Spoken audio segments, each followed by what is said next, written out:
I'm so humbled and honored today to be present in a meeting called by our acting executive director to see that we bring harmony and we agree on our way forward on this ongoing issue of the flooding versus the developments that were taking place downtown, as the process of completing Nakivubo Stadium. Like you all know, this is a facility that has been chosen to participate in AFCON 2027, and despite the fact that I've done a very good job on the inside, the outside is still lacking, including factors like we have surface running wastage that should be taken care of. And it was within the guidance of the CAF teams that came here that indeed we should find a solution of making sure that this surface water should run from the inside. For the stadium shall not qualify on an international standard as long as we have waste running on the surface. So for safety and sanity of the stadium, it was prudent for us to start embarking on working on the outside.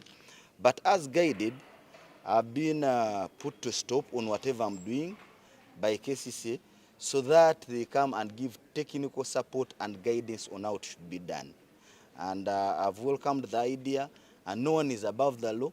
So it is a very good thing that the institution or the authority is coming to give us a direction on how we can do it better. For the purpose of the church, it was another wrangle where there were accusations that had blocked off the access to the church. I'll take this opportunity to thank the Archbishop of the Catholic Church for he guided wisely and told us that there are a few things we should implement to make sure that that particular Catholic historical church shouldn't be blocked in any form. And we agreed on perimeters and action we are going to take to make sure the church is fully accessible. Frank Rusa, I am the acting executive director for KCCA. This is Dr. Ham Tigundu of Ham Enterprises. Purpose of why we are together was we are trying to figure out or find a solution to a problem that was manifested in form of floods over the weekend. There has been a lot of outcry on social media to the effect that this flooding was caused by some developments that are taking place on the Jugula channel, developments that are attributed to Ham Enterprises. There's also been some complaints about question marks about whether or not Ham Enterprises had the required licenses or permits to do the constructions that he has been making. There's also been some complaints about whether or not the church still has access, because there's been a complaint that the developments that Ham Enterprises has undertaken have blocked the entrance or the way to the church.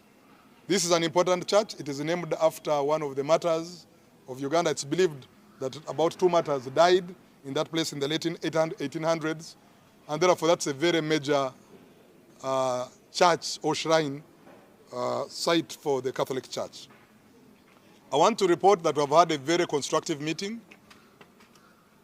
It has been a cordial, candid meeting where, first of all, we have informed and agreed that Ham Enterprises shall cease any further development for the meantime until a proper assessment of the site is done by our technical team, including physical planners and engineers.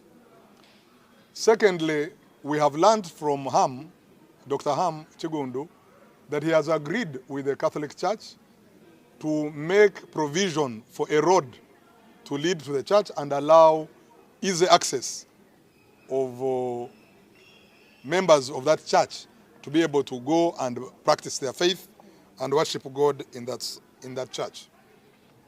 Number 3 is that we have agreed that the technical team at KCCA shall look through the application for the development application that Ham has submitted, so that they satisfy themselves that the developments that he is going to make do not hurt or harm the drainage in this place. As you know, Kampala is experiencing a serious drainage challenge, and we want to find a comprehensive solution to the drainage challenges that we are having. So I want to thank Dr. Ham Chigundu and all the leaders who are here for the spirit of constructive engagement in search of solutions